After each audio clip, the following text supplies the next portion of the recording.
Hello guys, it's me Shomshakar. Welcome to my another vlog. Guys, আজকে happy new year 2025।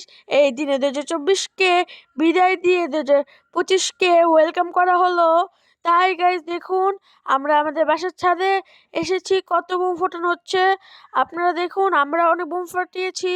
Guys দেখুন কত বড় একটা আতশবাজি। গাইস দেখুন, এখানে সবাই বোম ফুটাচ্ছে, পুরো বাড়িতে বাড়িতে বোম ফুটাচ্ছে এবং শব্দ দূষণ হচ্ছে। গাইস এই যে দেখুন কত সুন্দর বোম ফুটানো হচ্ছে, আমি দেখছি। আর আপনার জন্য ভিডিও করছি, আপনারা সবাই লাইক, সাবস্ক্রাইব এন্ড শেয়ার করে আমার পাশে থাকবেন এবং কমেন্ট করবেন।